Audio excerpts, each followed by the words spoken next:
who believe, give charity for the pleasure of Allah,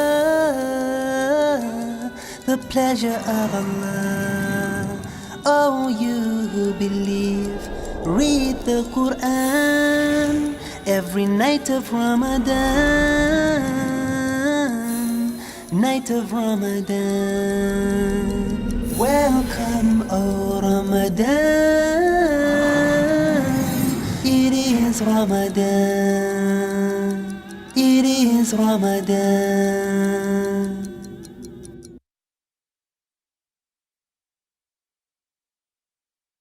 Dear brothers and sisters in Islam and humanity, Assalamu alaikum wa rahmatullahi wa barakatuh. May the peace, the mercy, and the blessings of Allah subhanahu wa ta'ala be on all of you. Welcome to the show, Ramadan, a date with Dr. Zakir. I'm your host, Yusuf Chambers, and today we will be discussing sighting of the moon. Dr. Zakir, Assalamu alaikum. Wa alaikum assalam wa rahmatullahi wa barakatuh. Dr. Zakir, could you first explain to us how is the beginning of the Islamic month determined? Alhamdulillah, wassalatu wassalam, ala rasulillah wa ala ali wa sahbihi ajmain, amma ba'd. A'udhu billahi minash shaitanir rajim, bismillahir rahmanir rahim. Rabbi shrah li sadri, wa yassir li amri, wa halul uqdatam min lisani yafqahu qawli.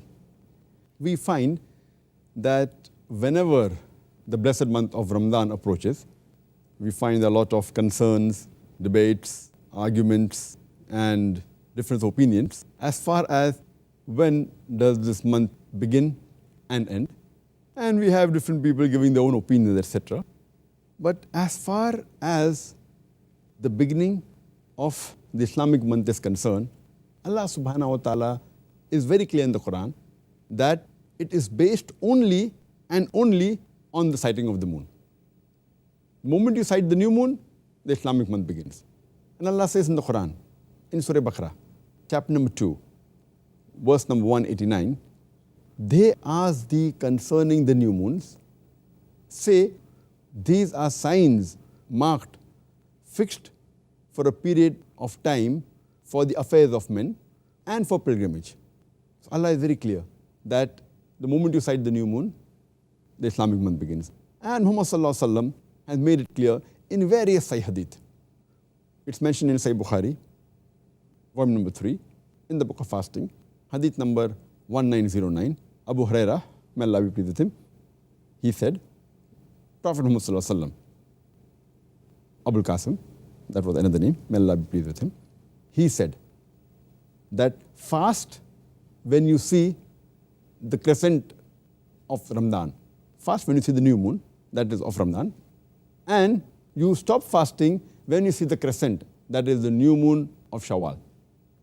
And if the sky is overcast, that means you cannot see the moon, then complete 30 days of Shaban. And Muhammad sallallahu alaihi wasallam was very particular to count especially the days in the month of Shaban, so that he could be sure when is Ramadan going to begin. And it's mentioned in Sunan Abu Dawud, volume number 2, in the book of fasting, hadith number 2318, Hazrat Aisha, may Allah be pleased with her, she says that Muhammad sallallahu alaihi wasallam was the most careful in counting the days of the month of Shaban. And whenever he saw the new moon of Ramadan, he used to start fasting. And if he could not see the new moon because of cloudy weather, etc., then he used to complete 30 days of Shaban. Muhammad sallallahu alaihi wasallam was particular in counting the days of Shaban, so that he could know exactly when does the month of Ramadan start.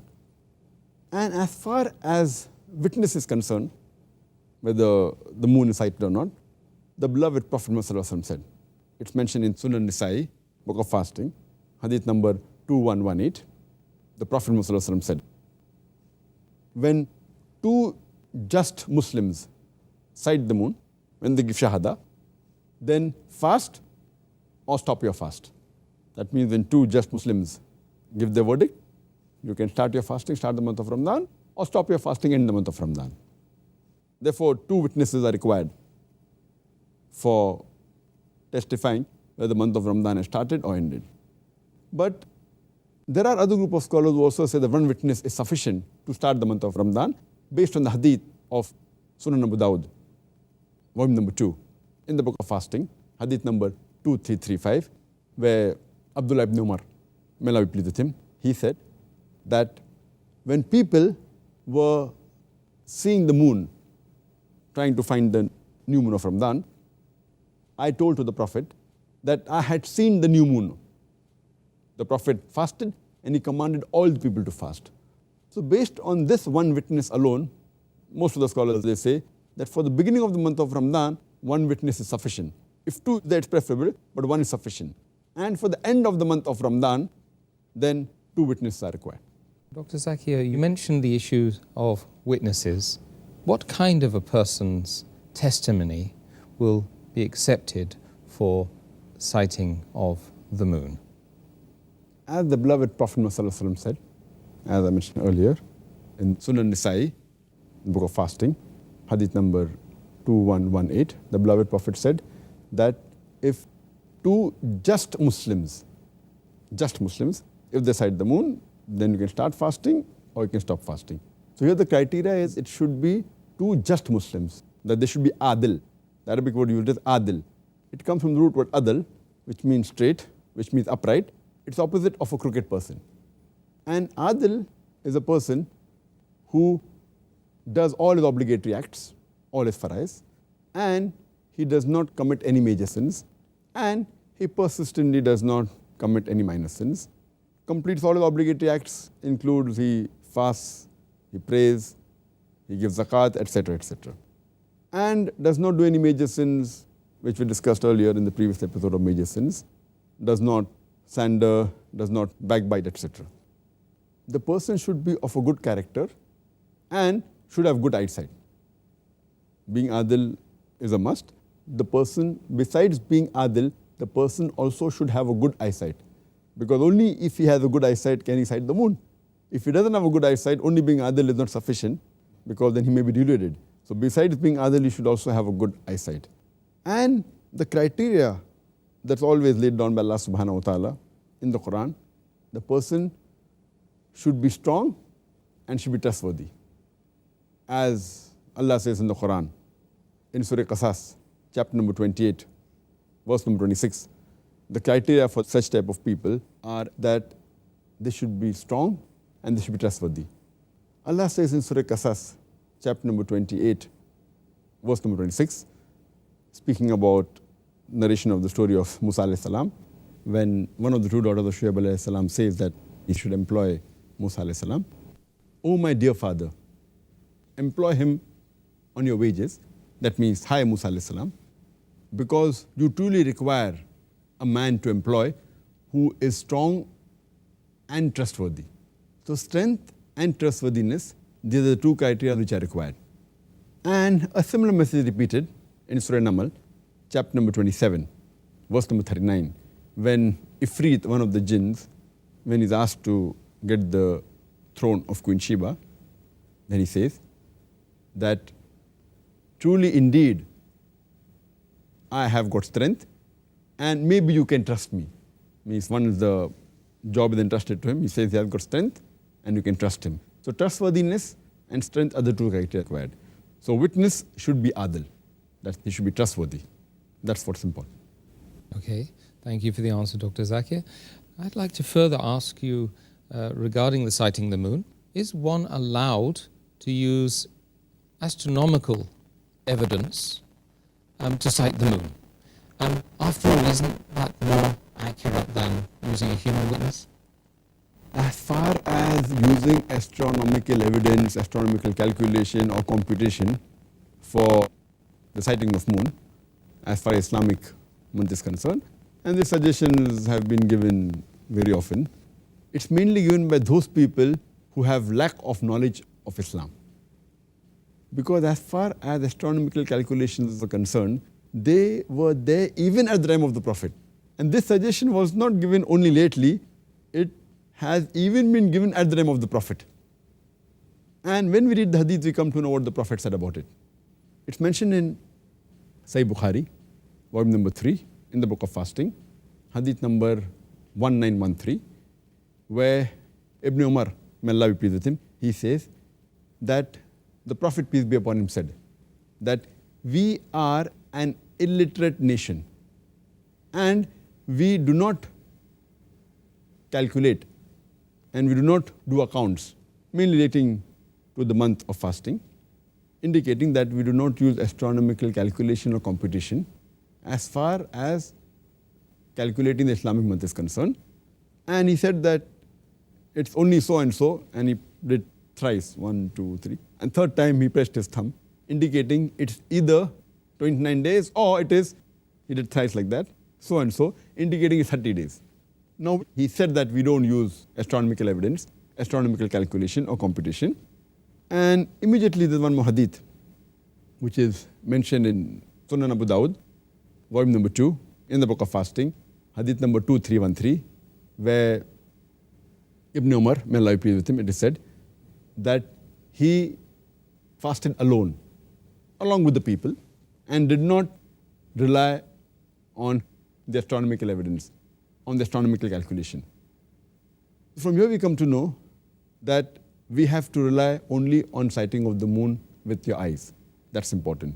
And Shaykh Ibn Taymiyyah, he says, when the Prophet Muhammad said that we are an illiterate ummah, what he meant was, he tried to praise us, praise the ummah, saying that we are simple and we don't rely on anything else but the sighting of the moon with the own eyes. It was not a statement used to put the ummah down, but to uplift the ummah, that we follow a simple religion. And Prophet Muhammad purposely did not use this computation because he wanted to be followed by the common human being. And he did not want to let this evidence of whether the month starts or not to be in the hands of a selected few people of knowledge. Whether the right or wrong is secondary. So based on that, the astronomical evidence is not used for sighting of the moon. Only seeing with the eyes is sufficient for sighting of the moon, and to rely whether the Islamic month starts or not. Furthermore, it is the lack of knowledge of Arabic and Islam that people suggest such things. And Ibn Taymiyyah further says that the Arabic word hilal, it actually means to see the moon or to announce.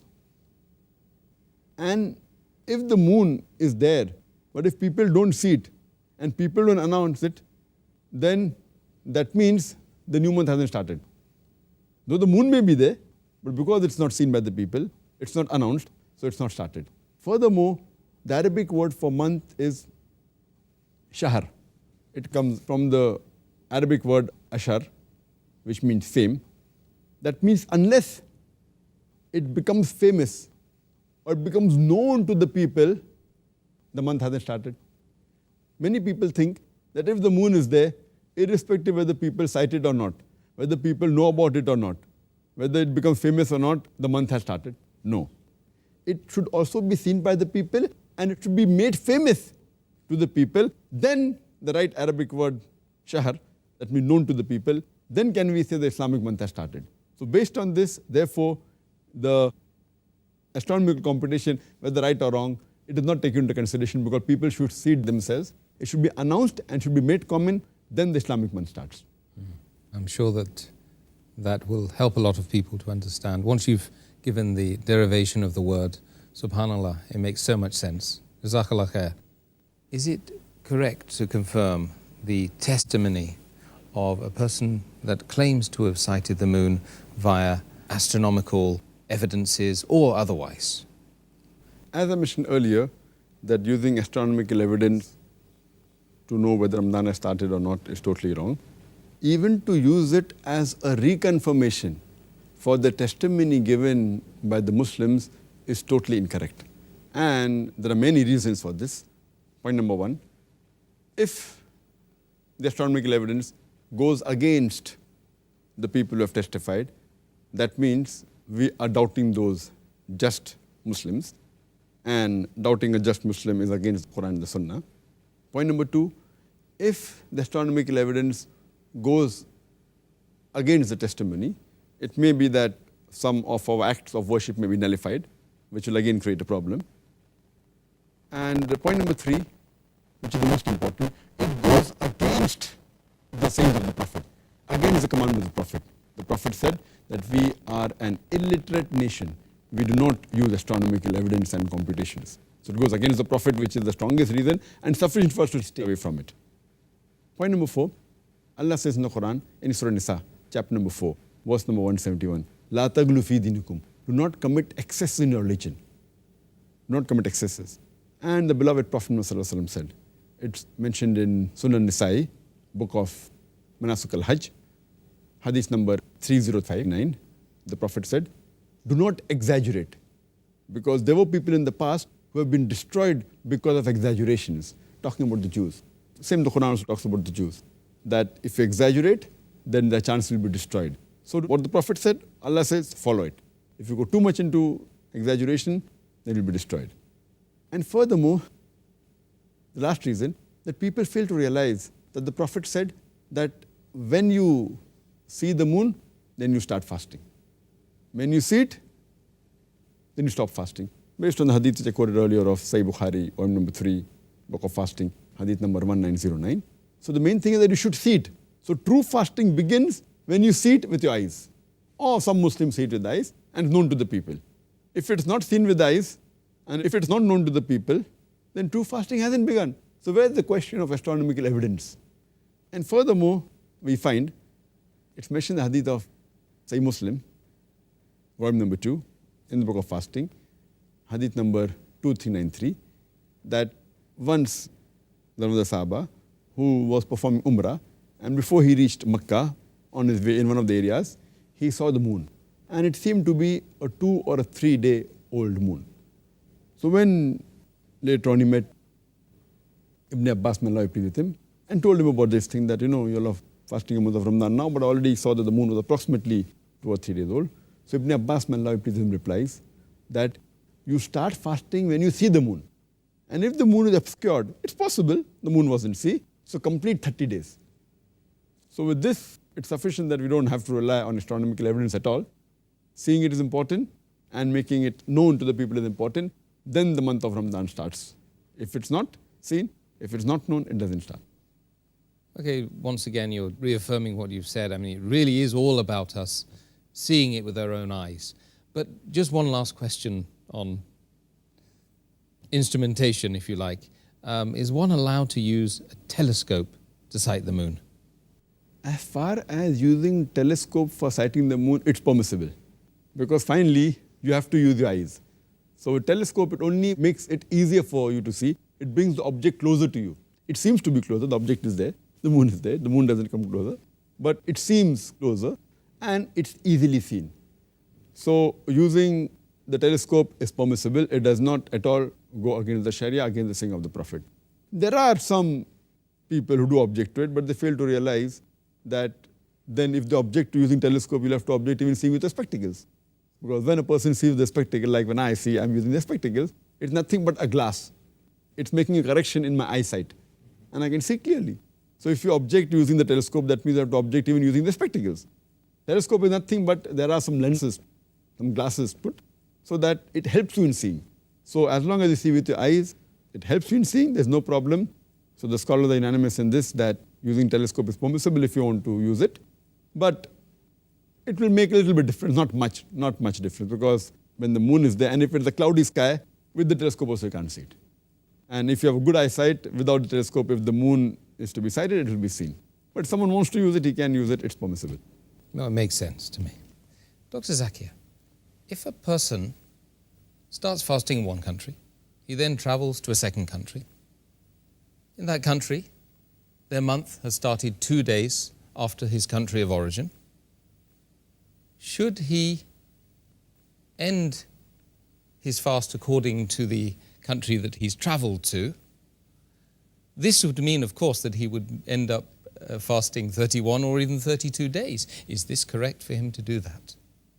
As far as a person who starts fasting in one country, and when he travels to another country, and that country has started maybe 2 days late, and if he continues, then he ends his month of Ramadan according to the second country where he has traveled, it may be that he may end up fasting 31 days or 32 days. So should he fast till the end of that country, or should he continue with the country of origin, and when they finish the Ramadan, they should finish?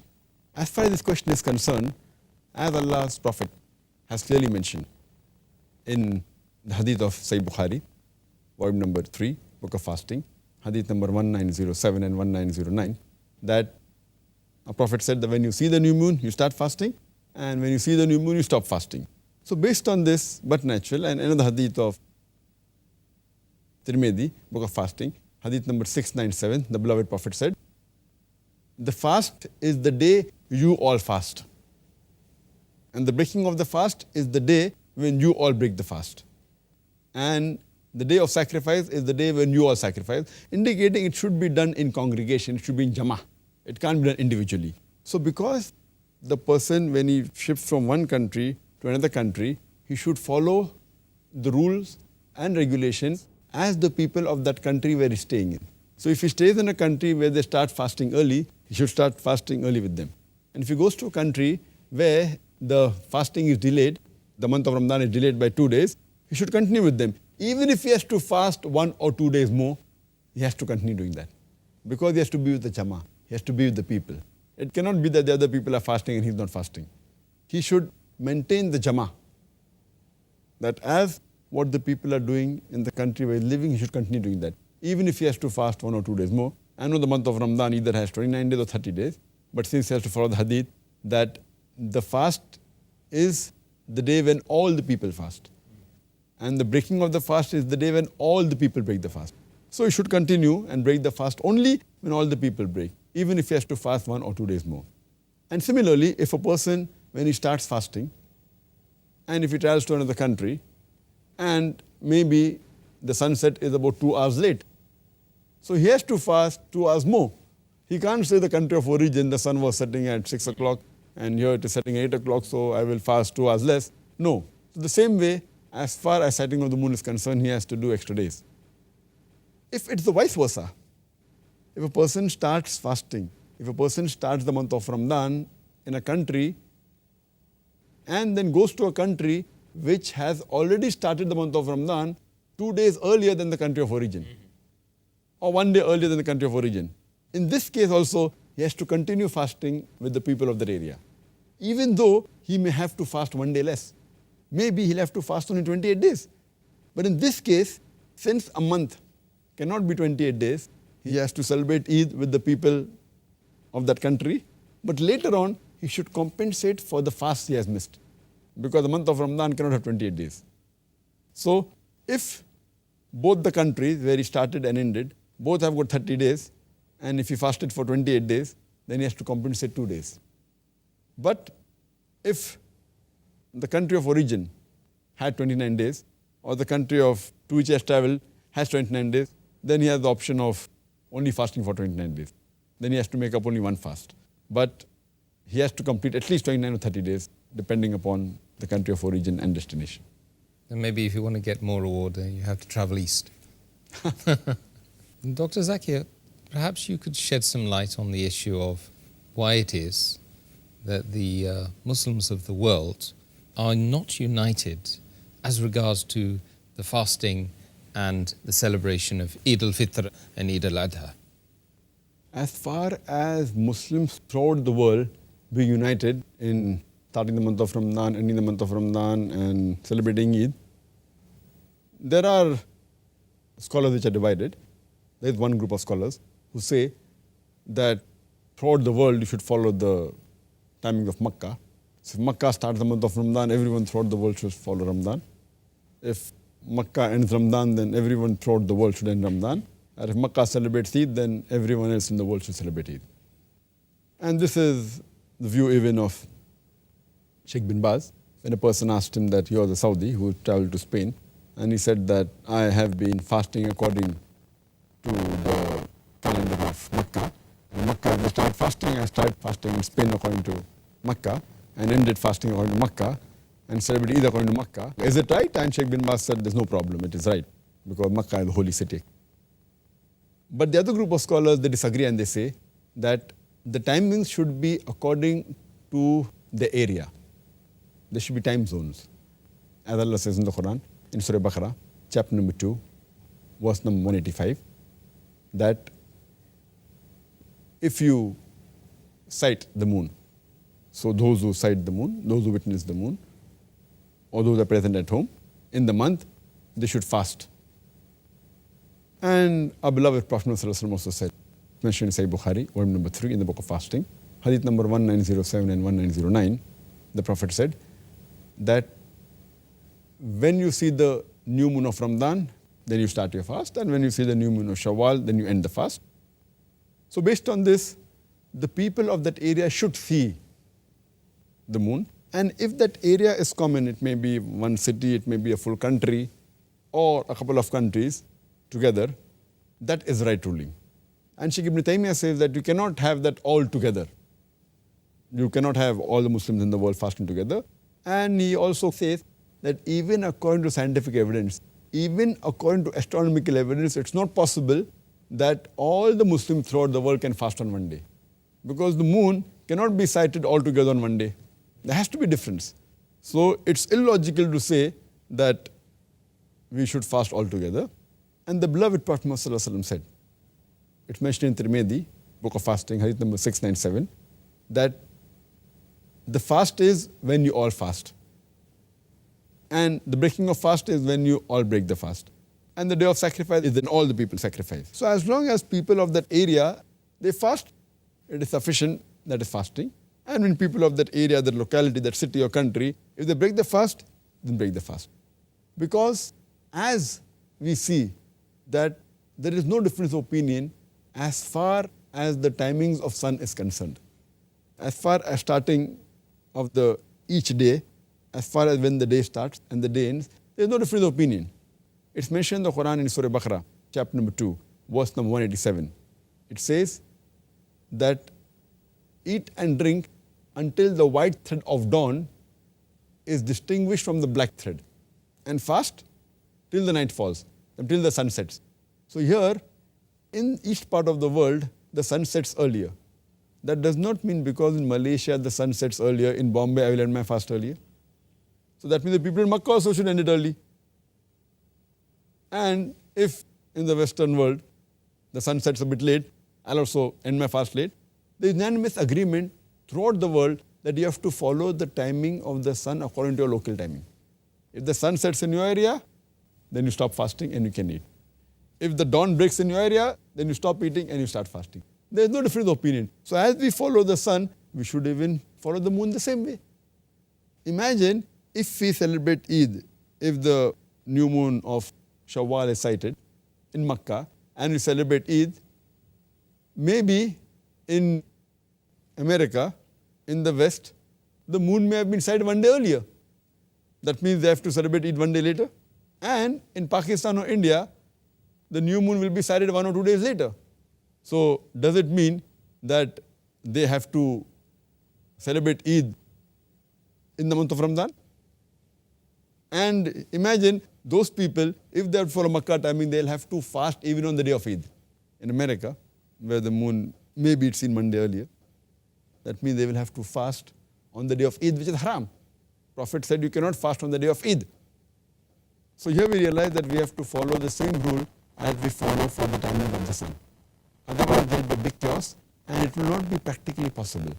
And many people who say that, how is it possible that, Muslims in different parts of the world have Eid on different days? It's normal. We are used to having different timings in the sun. The morning time, when it's daytime in India, it is night time in America. We don't say, oh, how is the night time there and daytime here? When it's night time here, it's daytime there. We don't say, oh, what a stupid thing that people are united. Because that's the way it is. The timings of the sun differ. And the timings of the sun in the full world, it differs by 24 hours. 0 minute to 24 hours. It depends upon which longitude is your area. If it is the same longitude, then the timing would be same. And the world is divided into 360 degrees, 360 longitudes. Each longitude, it differs by 4 minutes. So if you travel by 15 longitudes, then there will be a difference of 1 hour. So 360 multiplied by 4 comes to 1,440 minutes. That's equal to 1 full day. So the world is divided into time zones.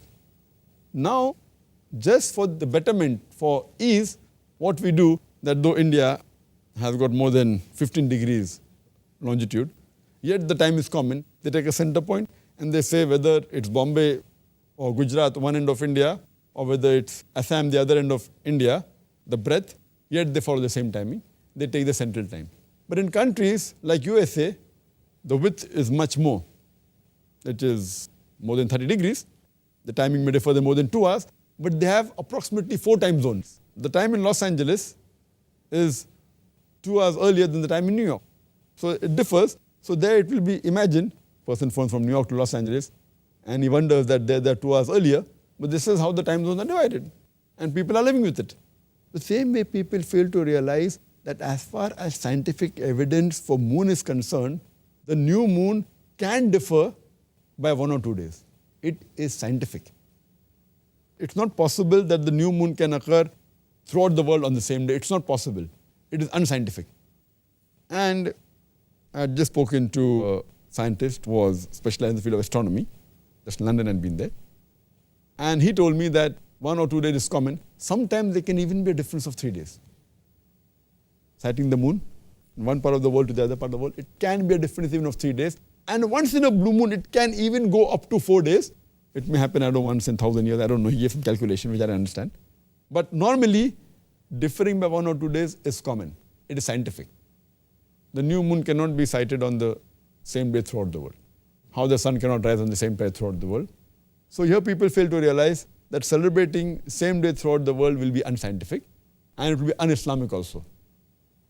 Because when you have to have 2 witnesses to sight, only when 2 witnesses sight, as the beloved Prophet said, can the people of that area celebrate. What we can have for convenience, people in a few cities then have one area of sighting the moon, or one full country can have one common area of sighting the moon, or a couple of countries, if they're close and fall in the same area, they can have. But throughout the world, it's not possible, and it is not even scientific. So I agree with Sheikh Ibn Taymiyyah and Sheikh Utaymi when they say that it's not possible to have sighting of the moon throughout the world on the same day. Okay, Jazakallah khair. So from your answer, Dr. Zakir, it's clear that there can be some differences from country to country in regarding the sighting of the moon, following of the Eid, and starting and the end of Ramadan, alhamdulillah. What's the ruling regarding people in the same city differing regarding Eid and Ramadan, etc.? As far as people differing in the same city, the beloved Prophet was very clear.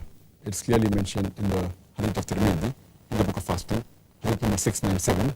The Prophet, peace be upon him, said, the fast is the day when you all fast, meaning the whole Muslim community fast. And the break of fast is the day when you break the fast. And the day of sacrifice is the day you sacrifice. Means all of you sacrifice, indicating that it should be in congregation. People of the same city cannot differ, because the city is not that big, where the sighting of moon will differ.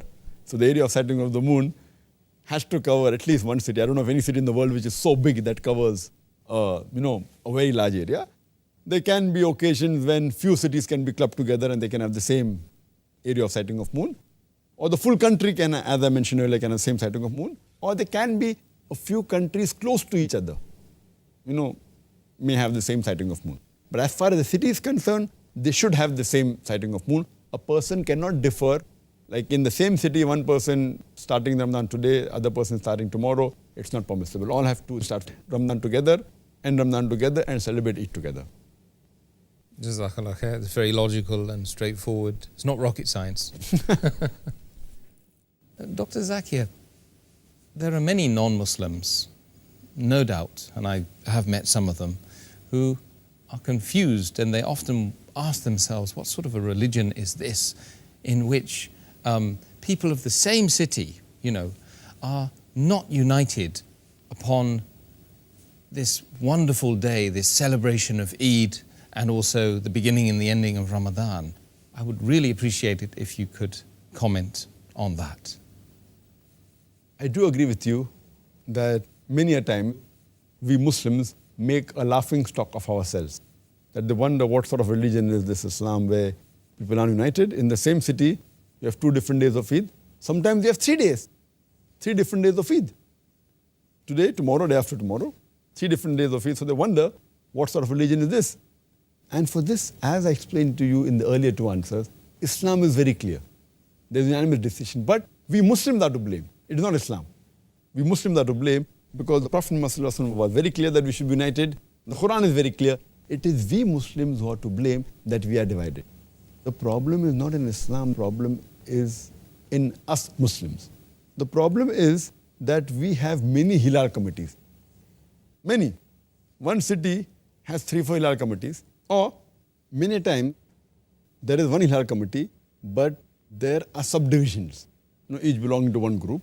So the problem is in us Muslims. We have many Hilal committees, each belonging to one group, one sect, each fighting among themselves, or one Hilal committee having subdivisions. So what happens? That there's ego problem between them. And that happens in many parts of the world, whether it be USA, whether it be UK, whether it be Pakistan, whether it be India. And in Bombay, it has happened several times that Eid is celebrated on 2 different days, sometimes even 3 different days. And what happens? That they have ego problem. That if the witness of group or Hilal Committee A is there, and Hilal Committee B gets angry, or maybe they want that we should announce first, and if Hilal Committee A announces first, B out of the way will differ to prove that we are stronger, and they want to show who has a bigger following. So this is a big fitna. And because of their own ego, the problem we have with Muslim Ummah is that we Muslims, we are being troubled and we are not able to follow our deen because of these groups. So the main problem is the Hilal committees because of the ego problem between themselves. And it has happened several times in several parts of the world that they purposely differ. If Group A announces, Group B will go out of the way to differ.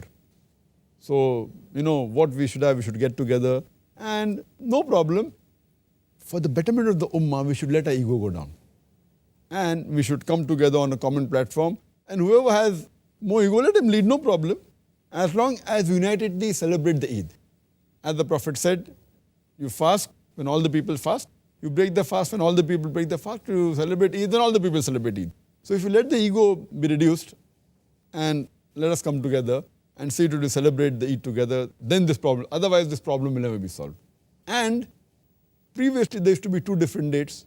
Now 3rd date has cropped up because of these people following Saudi, which I discussed in my earlier 2 answers. That now they say that okay, we will follow the time of Saudi Arabia. That's another problem. And that has cropped up recently, it has become more. And we find that in Canada, in UK, in USA, there are 3 days of Eid. The infighting amongst the local Hilal community is one problem, and some people saying we'll follow Saudi Arabia, that's another problem. So they have further increased the problem. So we Muslims should be, as Allah says in the Quran in Surah Imran chapter 3 verse number 3, وَاعْتَصِمُوا بِحَبِّ اللَّهِ جَمِيعًا وَلَا تَفَرَّقُوا. Hold the rope of Allah strongly and be not divided. The rope of Allah is the glorious Quran and the Sahih Hadith. So we should hold to it strongly and be not divided. SubhanAllah, what we need to do is bring back the logic of Rasulullah sallallahu alaihi wasallam, and when he was placing the black stone, remember the story? That's right. If we could have that back, That's right. it would be great. And we see this problem is very little in the Gulf countries. In Saudi Arabia, there's only one committee where whatever they say, everyone follows. And fortunately, even the countries around them, whether it be UAE, whether it be Bahrain, they follow Saudi Arabia because they fall in the same area. It's not that big countries. So there's no problem and we are not laughing stock. They celebrate Eid on one day. When they announce, everyone follows. It's Eid. When they say Ramadan, everyone follows. So they are the best example, the Gulf countries. We Muslims in the non-Muslim countries, we have a problem. We try to show off an ego, etc., try to differ. That's the problem. So we should follow the example of the Gulf countries. Alhamdulillah, they're united and they are one, at least as far as the sighting of the moon is concerned. Inshallah, it should improve the more educated our youth get and Inshallah. start Inshallah. taking over the place, inshallah. Inshallah. Well, Doctor, I'm afraid that's all we've got time for regarding the interview section. Now we're going to move on to the question and answers on the topic of sighting of the moon. Right, well, the first question we have from one of our respected viewers is, why do Muslims follow the lunar calendar instead of the solar calendar? There are various reasons why we follow lunar calendar, and following lunar calendar is much more beneficial as compared to solar calendar, because as Allah says in the Quran, in Surah Baqarah chapter number 2, verse number 189, that when they ask thee concerning new moons, say that they are signs for marking the fixed period of time as far as the affairs of men are concerned and pilgrimage. So in lunar calendar, what we have that every year the time and the climate, if we follow the solar calendar, for example Ramadan or Hajj, will come in the same season. It will come in the same month of the solar calendar, but the season would be the same, it would not change. But if we follow the lunar calendar, if the lunar month is the same, it keeps on changing the climate. So because the difference between the lunar and the solar calendar is 11 days, approximately. The lunar calendar is 11 days less than the solar calendar. So if we follow the solar calendar, if suppose Ramadan comes in a country in winter, throughout his life, Ramadan will come in winter. If in one part of the world, Ramadan is in summer, throughout the world it will be in summer. So it will be a disadvantage. Someone will compare to Allah subhanahu wa ta'ala, why am I living in a country where Ramadan is always in summer? Or someone will say, oh, it's good, Ramadan is always in winter. Some people will fast the full Ramadan, the full life, always having long days. Some people have short days. So when we follow the lunar calendar, in approximately 33 years of your life, we have Ramadan coming in all the seasons of the year. Sometimes it will be in summer, sometimes in winter, sometimes in autumn, sometimes the days will be short, sometimes the days will be long, or it will be average throughout your life. So this is, alhamdulillah, scientific. So to follow the lunar calendar is beneficial. We have Hajj in all the seasons, we have Ramadan in all the seasons, we have Eid in all the seasons. So no one can complain to Allah subhanahu wa ta'ala, and they have taste of all the seasons to follow Ramadan and to keep the fast, and as well as to celebrate Eid. So it is more scientific to follow the lunar calendar as compared to following the solar calendar. Jazakallah, Dr. Zakir. Next question. Is it permissible for Muslims who are living in a non-Islamic country to form a committee to confirm the sighting of the new moon for Ramadan, Shawwal and Dhul Hijjah? As far as forming a Hilal committee, a committee for sighting the moon in a non-Muslim country, it's not permissible. It is in fact preferable, or it may become compulsory that there should be, if there are many Muslims living in that country, so that Muslims are united. It is mustahab, it's preferable that they should form Hilal committee so that the Muslims of that area, whether living in USA or living in UK or in India, they have common point of reference. But as I mentioned earlier, the Hilal committee should be united. They should not be fragmented. There should be one Hilal committee. There should not be many Hilal committees. Otherwise, we'll have Eid on separate days, as I discussed earlier. There should be, but one common committee following Quran and Sunnah. Jazakallah khair for the short answer. Next question, and unfortunately today, last question. Can the testimony of a woman be accepted with regards to sighting of the moon for Ramadan? As far as accepting the testimony of women for sighting of a moon is concerned, there are difference of opinion. According to the Hanafis, Hanafi school of thought, if it's a cloudy day, then the testimony of a woman can be accepted. The testimony of women can also be accepted by the Hanbalis. And one group of Shafis also accept the testimony. Whereas the other group of Shafis, they say that testimony of the woman cannot be accepted. And the Malikis are unanimous that testimony of a woman cannot be accepted. So there are two groups of scholars.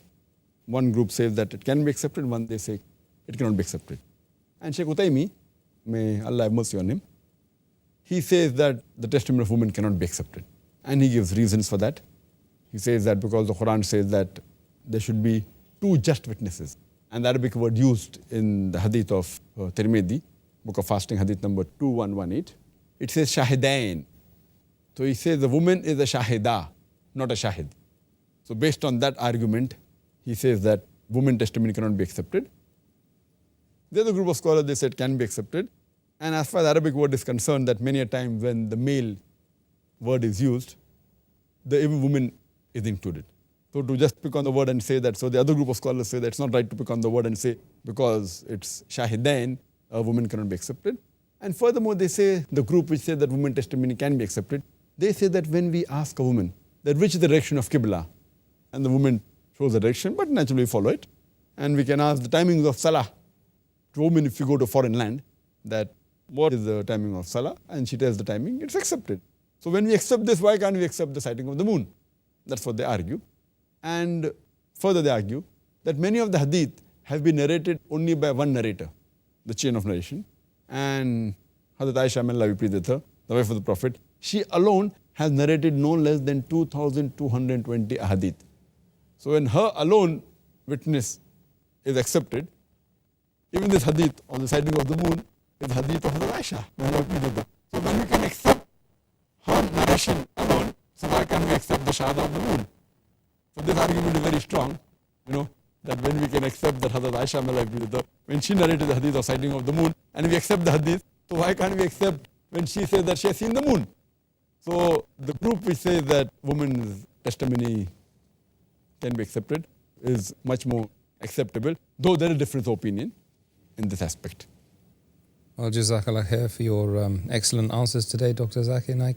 And I think it's a very controversial issue amongst many Muslims, and I pray and I ask Allah subhanahu wa ta'ala to help us lessen the difficulties and the differences between us, so we can all celebrate Eid in each city. We can all celebrate Eid together, and we won't be the laughing stock of any non-Muslims or such like, inshallah. Jazakallah khair. Brothers and sisters, do join us again tomorrow at the same time when we'll be discussing the topic Zakat al-Fitr. Until then, Assalamu alaikum wa rahmatullahi wa barakatuh. حافظين ذاكرين قانتين